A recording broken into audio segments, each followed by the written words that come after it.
is. So on mine, it has a live. Lets me know who's coming in, who's viewing, Hmm. things like that. So yeah, just tapping in, saying what's up to everybody. Welcome to Cream Rises. You know, this is episode 2 or 3, depending on who you're talking to. If you're talking to the millennial, it's 3. Talking to the old nigga, it's 2. And chances are he's right. I probably destroyed way more brain cells than he has. But just inviting you guys in, letting you know that yeah, we're gonna be here every Wednesday and Sunday. So this is our Wednesday night, 4 p.m. midweek, and on Sundays we're at 9 o'clock. And this is Cream Rises. I'm Greg Pittman, otherwise known as G Look, and that's the conscious consultant, G Pittman. And what we aim to do here is to elevate in all Yes, ways and sir. all ways possible, especially relating to our culture, our cowboy culture, our humanistic culture, and our spiritual culture. So real talk. If you like a lot of bullshit, tune out. If you'd like to get to the point and get to the real with a little bit of humor, a little bit of real talk, please like and subscribe. If you want to help us out paying some of these bills, there's the Cash App information down below.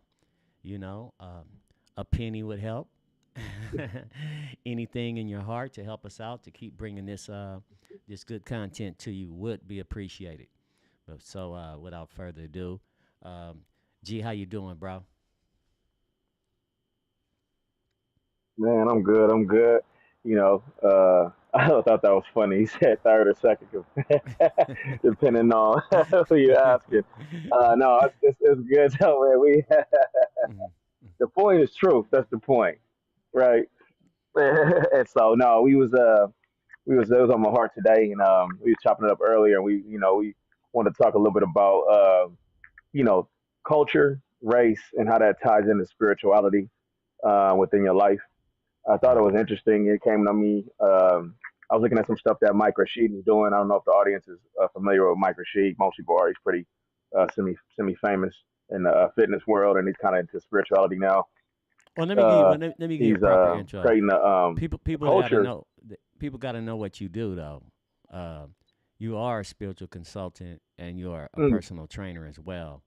And so mm. some people like to say, sensei, guru, whatever, higher being, thinking on a higher level. So, and your qualifications, you have been doing this for years, and you actually have clients and are open for personal consultation. So people it's just not just a nigga on here talking.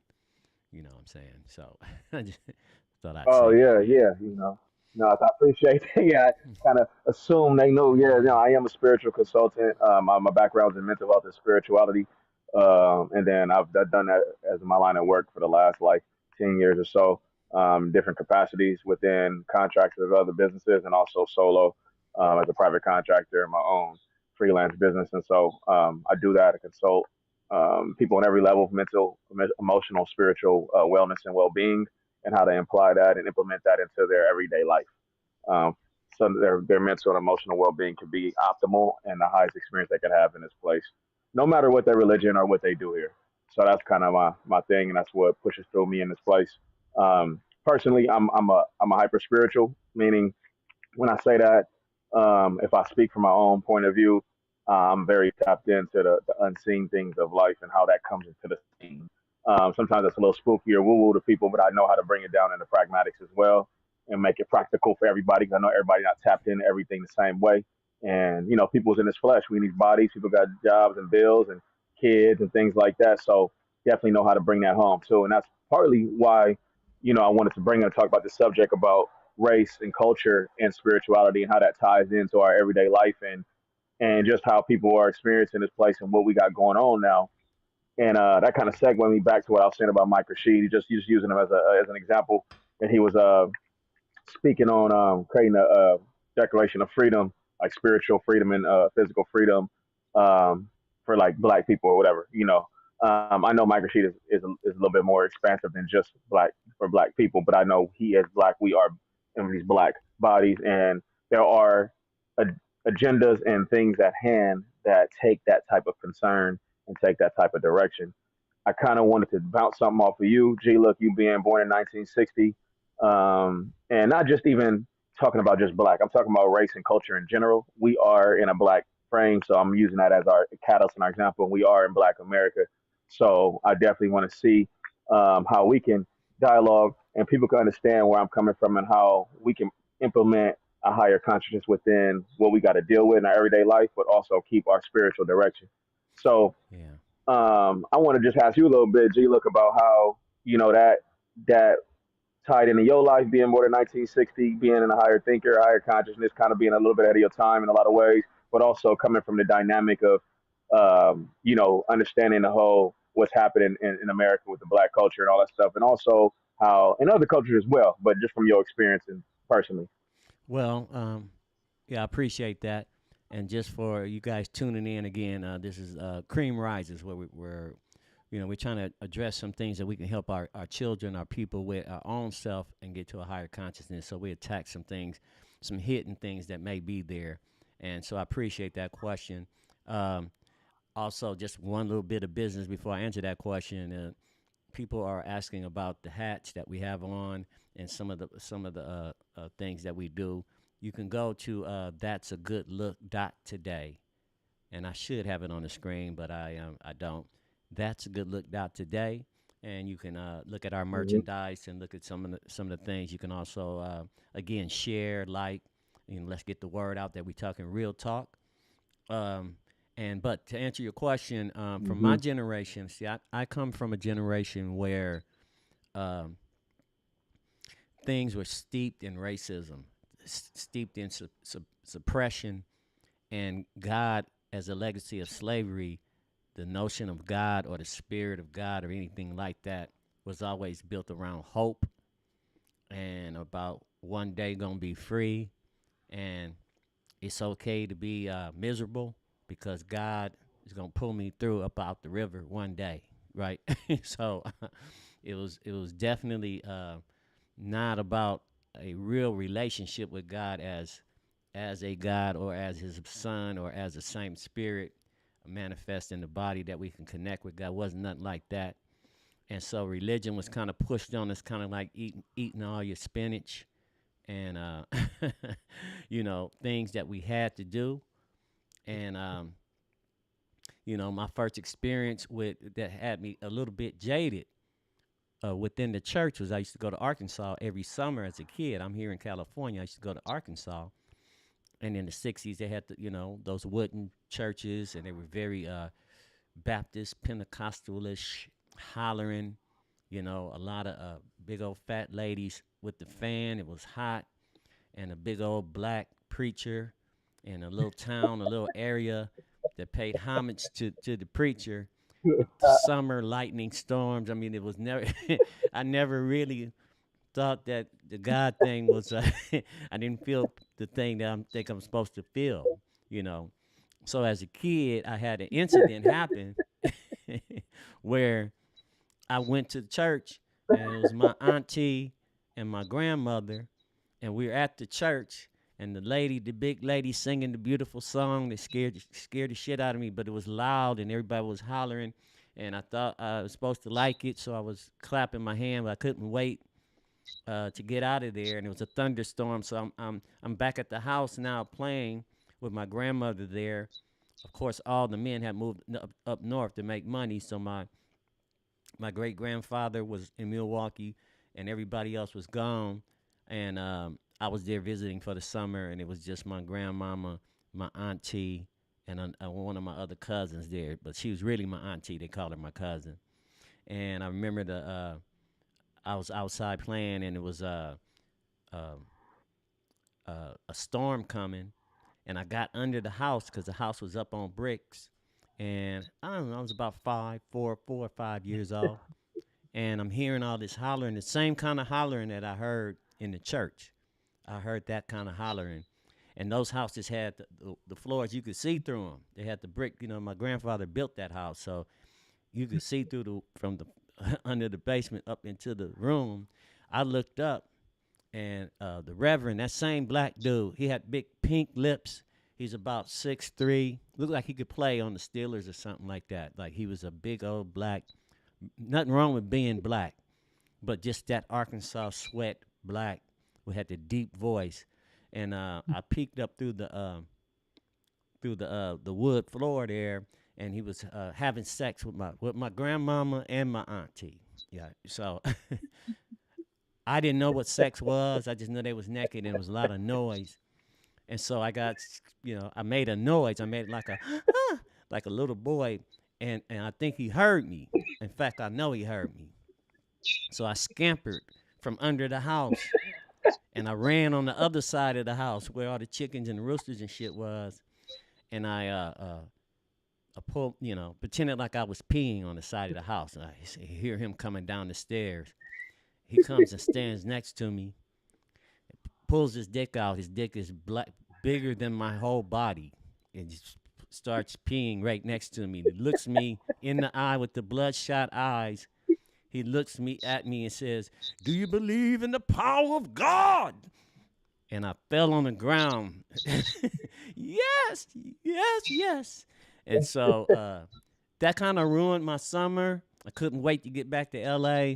And that was my connection to God and spirituality, was that incident. And so to answer your question, I don't know how many other kids had really weird experiences with the old Black Baptist church, but it could make you kind of jaded.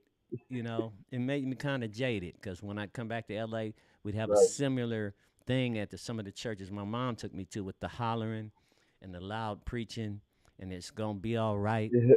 and the funerals, and it just wasn't something I could connect my connect to God with. And so racially, maybe other religions, Hmm. maybe other races have different, a Chinese or Armenian or Mexican or somebody, Jewish person, Italian, they may have different, you know, a, a different road to what the synagogue or the church or the mosque or wherever they are at, the temple was. But for me, and a lot like me, like minded like me, it was that. So I felt like it was a blockage for me to really have Mm. access for years until I just, some things happened where I began to study and travel the world and be open again to what that was all about. So that's a long way of saying, you know, just like sex or money or anything, I wasn't introduced to it as a black man. I was not introduced to it in the way that was most advantageous for my spirit at the time. I can't. His dick I was hear bigger you, than man. my whole body. Yeah. I'm laughing. No, because I know. Yeah. Do you believe in the power of I, God? I said, yes, man, nigga. Yeah, nigga. Please don't no, eat me. no, and that's man. Yeah, I know that's funny now. I know it probably wasn't funny at the time, but It's on the heels of what you're terrifying. saying, I'm glad your vulnerability, what you're saying right now, because I'm sure there's a lot of people that got stuff like that in this place that's happened that ain't so open to share about, or maybe have jaded or blocked they view of certain things, whether it's racially or culturally anyway. Right. And I think that's a great thing for you to share because, you know, when it comes down to God, it's our connection personally with God first and foremost, the relationship, with what we would call God, with God that was been shown to us.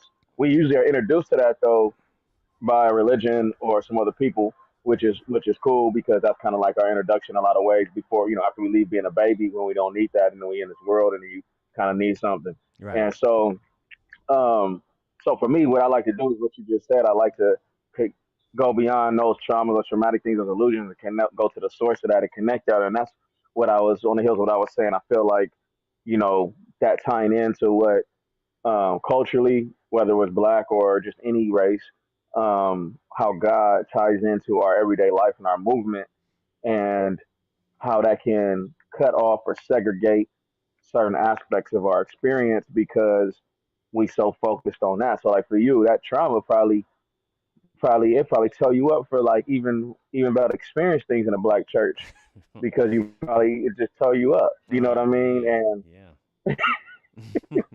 But to say the And least, at and least so confuse that's how me a you lot. make that. Mhm, Yeah, mhm, yeah.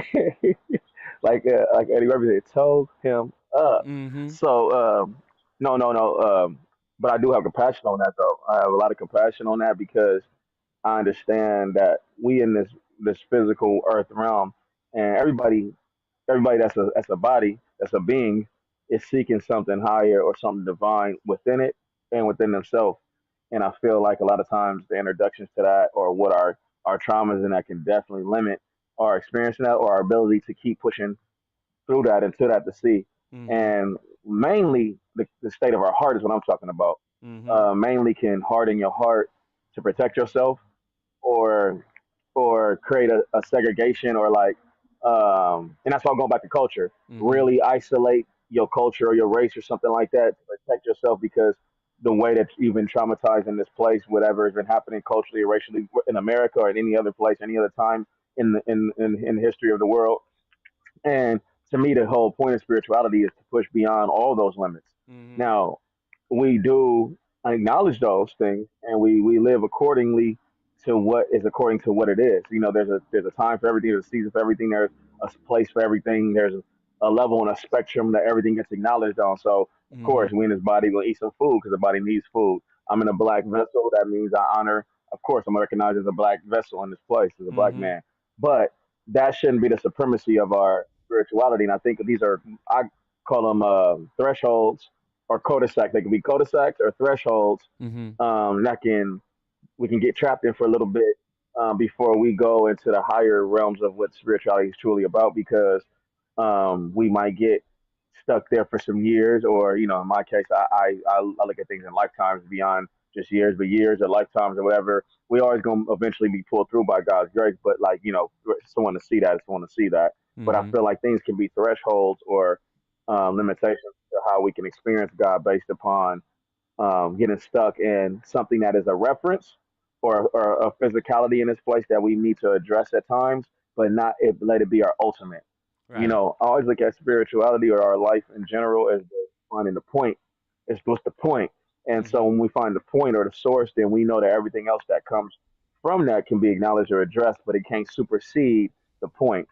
And so what I was saying back to what you, you know, I love that story because you're saying some real shit. But I was going back to the culture thing of, you know, acknowledging our spirituality and couching it in our culture, our race, and of course, you helping you on every level. You pour out to those who look the most like you, who you can relate to the most. All that is natural. You know what I mean? Who you feel need the most help or assistance, or who you feel you struggle with. And that's all natural and beautiful. But the point of all this is to push beyond to a level to where our spirit feels one with the thing that created all this. And Right. that's a journey. Yeah. It's a journey, and we got to go through every experience that we can experience possible to that journey. Well, You well, know, and let me ask you I don't feel something. like Let me ask you something. okay. So I know your sister um just had a baby 2 days ago.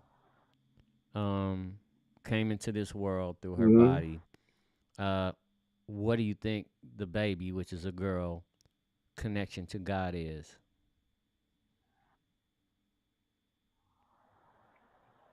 Oh, right now, I feel like the connection.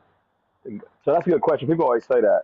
I feel like we in perfection. We come into this place, and even though you're still a baby, you still probably maybe basking in the perfection, depending on how veiled it is. Now we come into the dynamics of spirituality. So Right.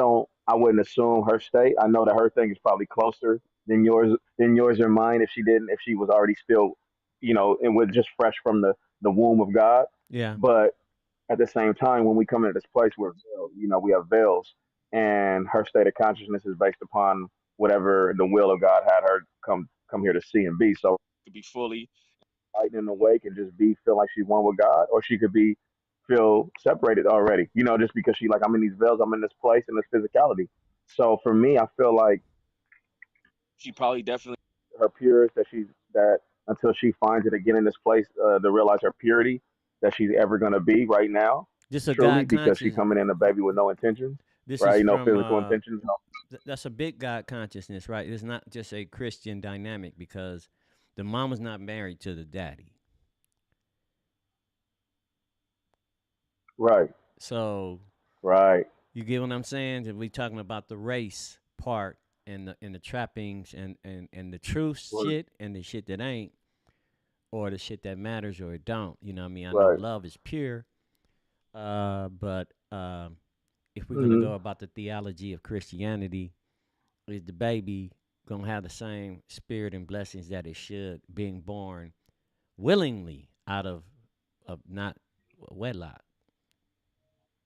Does that have anything to do with Right. Well, what? that's a great question. Uh huh. No, so for me, I feel like God is spirit first and foremost. So when I say God is spirit, it means the spirit behind everything or within that entity or that being is where God resides in within.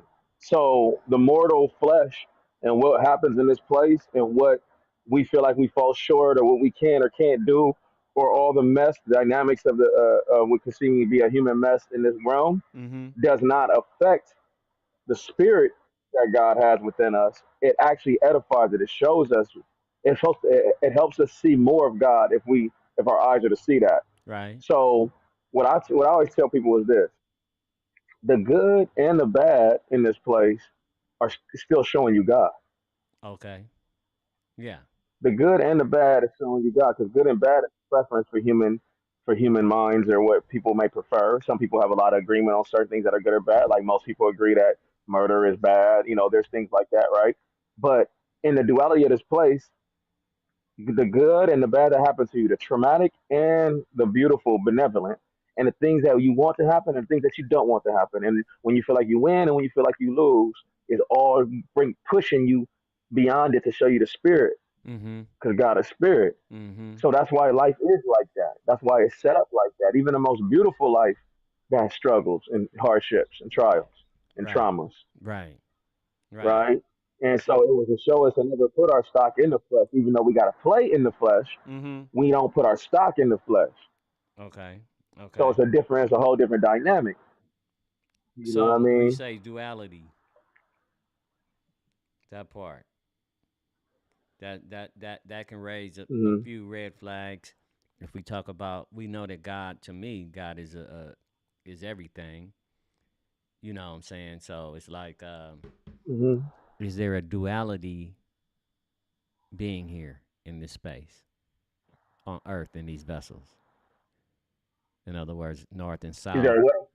Is Say it there again. Is there a what? is there natural duality in us being here? Oh, yeah, yeah, for sure. There is okay. So these are my dynamics from what I've been downloaded from. God in its purest form is outside of duality. So that's why they say if you read the Bible or any other good book, the experience of God is outside of human mental comprehension. It's an internal knowing, internal experience from your spirit, something beyond human ramifications. So what happens is when you're in this realm, this physical realm is rooted in duality because it's made for us to see, to have contrast, so we can see God through contrast, Mm-hmm. right? So yes, this realm is rooted in duality, but God is beyond duality, right? So God can operate within duality at certain dimensional levels, but as we get in higher realms, there's certain rules and laws of reality that don't apply. They don't exist. So like there's opportunity for the feeling and the illusion of lack in this place. There's opportunity for the resistance of losing something, to feel separated from God. All these are duality concepts that aren't absolutely true, but that are can be experienced here for God to see itself through it. That's where it gets confused. Right So there. Right there. ultimately, God is. That's confusing. Hmm. That's confusing right there Okay, because how so? yeah. So it's almost like saying God is good, but it's not necessary for him to be good because there's other ways to experience God that don't necessarily have to be called good. So when we're talking about the subject, Hmm. which is how does that relate on the racial level?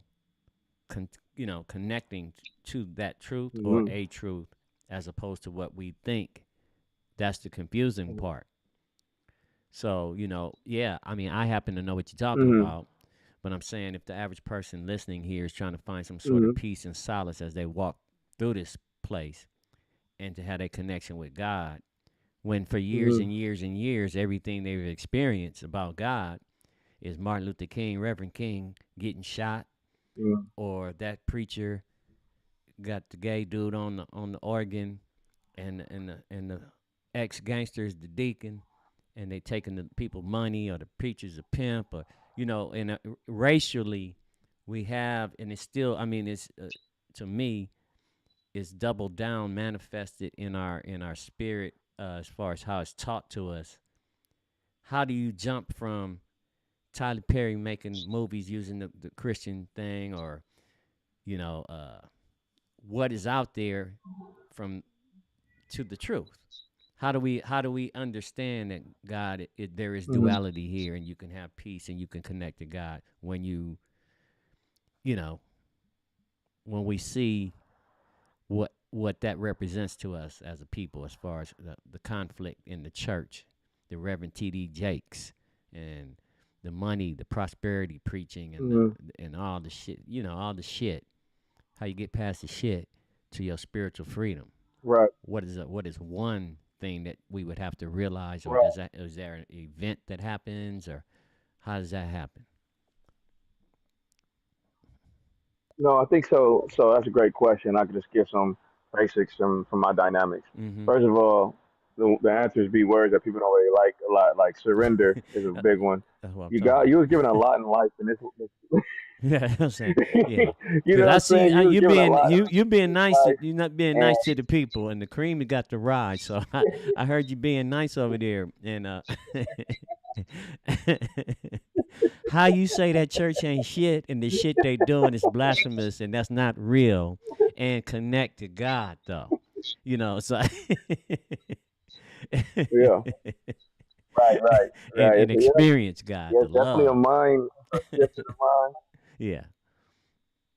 Right, right, right, right. Yeah. So these are the key dynamics that it's a reason why it's a reason why in all good books and religion and stuff it was a way and a narrow road, and there was a lot of different golden path and stuff like this, because in the heat of all this shit, Mm-hmm. the key is surrendering to what shit is, surrendering to what it seems to be, to see the spirit behind what everything truly is, and that's how we start to see God. That's why they have fruit to the spirit was birth, like peace, they say, and patience. These things start to be in your spirit, not as a moral value in the place necessarily, but as Mm-hmm. a state that you get to exist in, Mm-hmm. because you're here to experience God, and we in a place where we think our mental mind thinks God has a human um, connotation to like only being trapped in certain ways that you want to see that. But Right. in actuality, it comes to you the way you're supposed to see it, and Mm-hmm. that is your life is showing you that Mm-hmm. constantly. You may need a teacher or a guru or a religion or something to point you in that and reflect to you in that direction. But your life is showing you that everything, every illusion of failure or success, every trauma, everything you feel like you didn't get or did get is showing you something deeper. And when God's grace, which I like to use the word grace, starts to reflect you through other people or in your life, or when you cornered enough that it's like there's nothing else, Right. then you start to know and see because you in surrender. And so I think our focus more about than changing the world physically or seeing something or seeing something in place and trying to change the exterior is more about understanding what's it showing you interiorly. And if we Ah. do that, then we can naturally exude something in the place that can change that naturally. We're not here to just overthrow the kingdoms and the systems that are at hand. We're here to see